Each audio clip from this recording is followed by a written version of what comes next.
Yeah. I like that we're eating.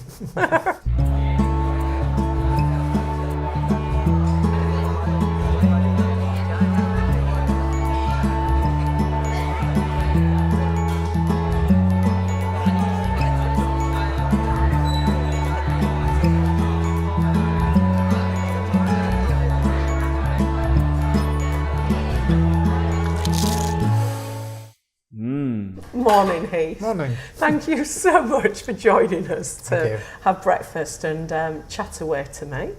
So we're going to talk a little bit about your journey to what you're doing now, which I'm going to unveil. You do equality and diversity training. That's right, yeah.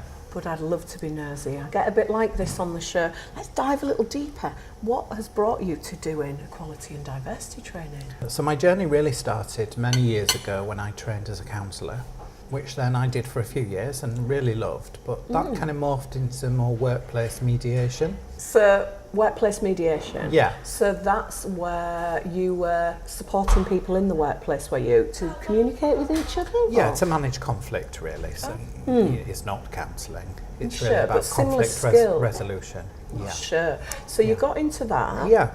And then it sounds like things were sort of moving you a little bit away from counselling, were they? Yes, they were, yeah. And then I got interested in mental health and went to work with vulnerable adults in mental health and started to teach independent living skills. Oh, wow. And that, you know, lots of challenging equality issues, being an advocate for them.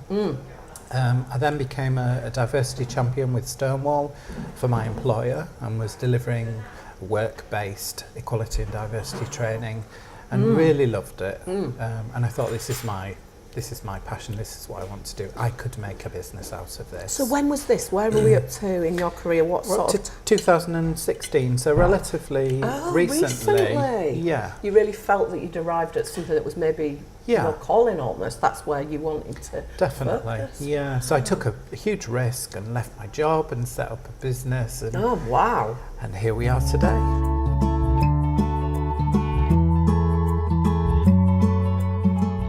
So your business is called... Yeah, it's called Marsh-Mcleod Training and Consultancy. So what do you actually do? What? Well, I offer a service to individuals and business to help protect themselves under the legislation. Okay. Primarily the service is for businesses, whether that's a multinational business or whether it's a sole trader.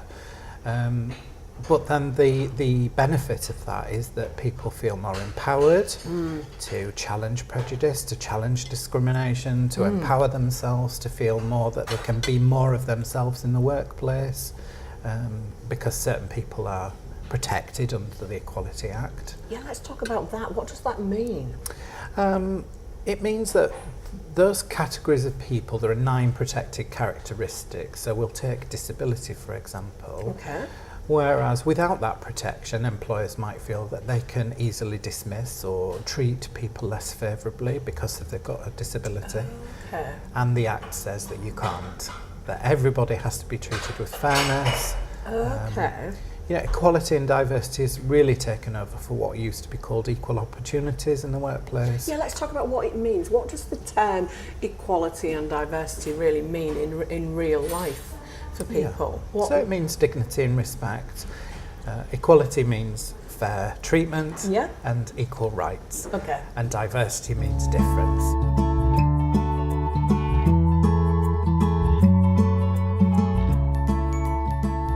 Well, the evidence and the research shows that people who are experiencers of those things are less productive in the workplace. Right. They'll experience much more higher levels of mental health and stress, which then has an impact on physical health. And then they're more likely to have more sick time from work. Right, so the productivity suffers, but Yeah. also you're looking at things like time off work. I suppose staff retention is probably another thing, is it? Definitely. When people feel that they can't manage anymore in the workplace and look to leave. I'm guessing that. Yes, That's absolutely. a real example of something that could happen. Yeah, and also the impact of, if that person feels uncomfortable in the workplace, what are they going to say to other people about that employer? How does that then affect their business, their business reputation? If they're a rubbish employer, are they going to be a rubbish provider of the service? Well, the line is the legislation. Okay. So in terms of looking at the Equality Act, and specifically harassment, the word harassment, if you deem that something is uncomfortable or offensive or breaches your dignity in the workplace, then it's those things. It's offensive and So it's what not, you feel. Yeah, absolutely. Okay. Yeah, and ideally you would say to that person, what you've just said there has made me feel uncomfortable, please don't say it again. Yeah. Not everybody has the skills and the confidence to say that. It takes a lot of confidence to do that, I think. But you are protected to do that under the legislation. And then you may or may not take it to your line manager if it's not your line manager doing it to you. Of course, because that can happen. Absolutely. You can't assume that it's a colleague sat beside you at the desk doing a similar role. It could be anyone. Yeah. And then you've got a power differential and the ability to challenge your line manager is much more diminished.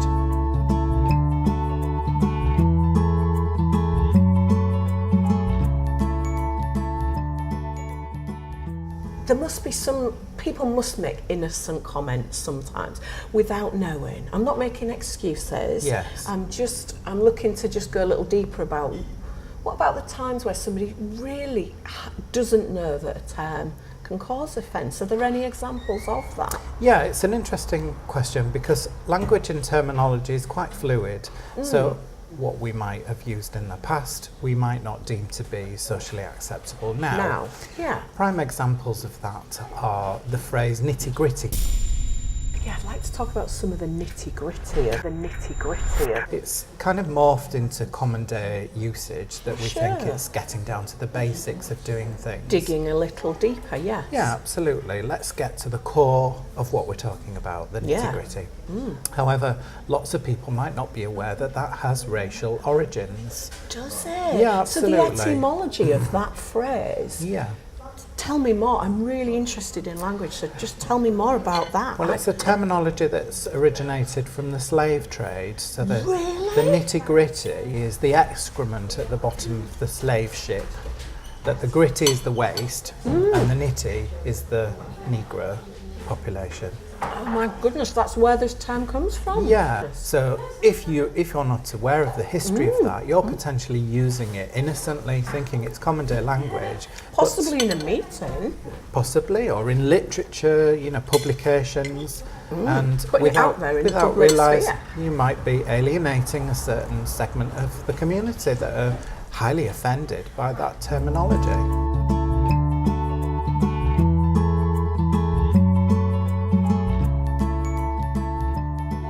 In a workplace, if there's two people both saying, I feel like this and I want respect for this, but that's in opposition to someone else. I'm thinking about maybe you have a situation where someone in the workplace is gay, someone else is religious and doesn't wish to work within a team where somebody's gay. I guess that could happen. This is hypothetical. What do you do in that situation? Are both those people protected? Like in terms of... Well, the person who's identifies as gay is protected under the legislation. The person with religious beliefs Are they protected? cannot reasonably impose that in a workplace. Okay, right, okay. Yeah. But in some instances, religious beliefs are obviously protected, aren't they? The desire to pray, for example, during a working hours could be. Yes.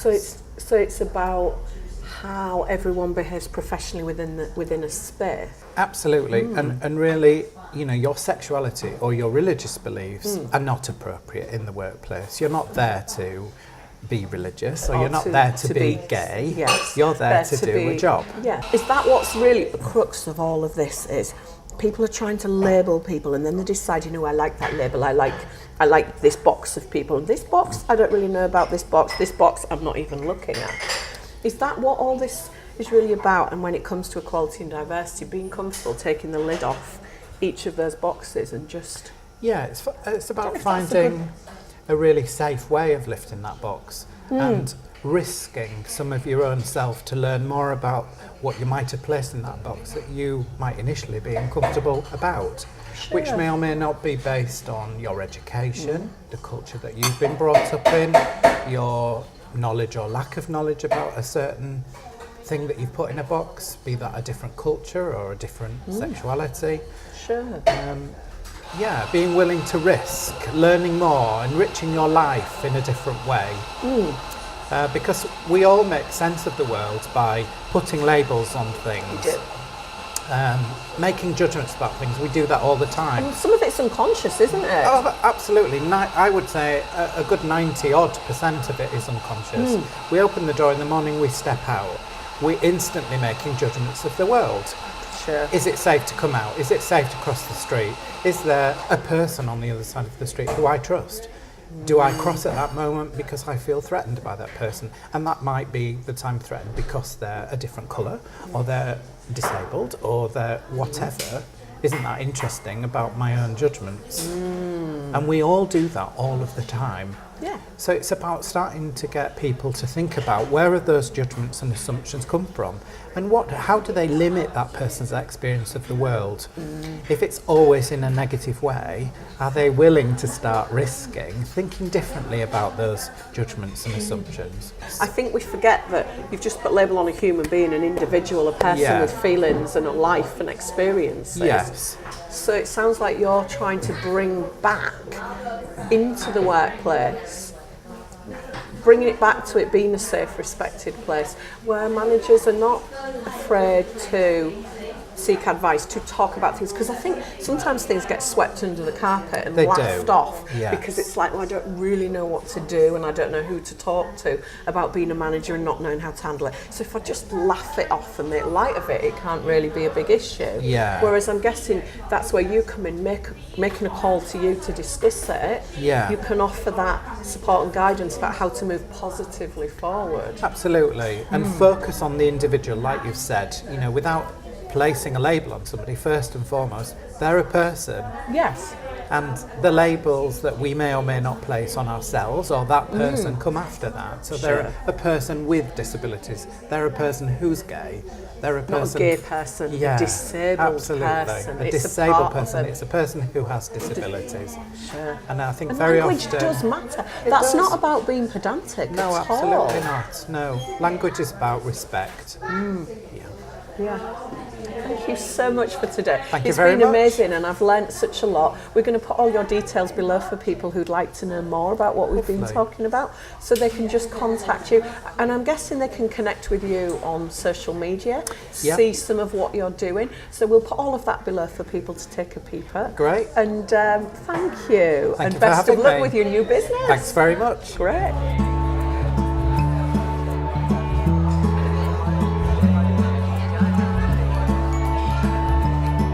On Slack.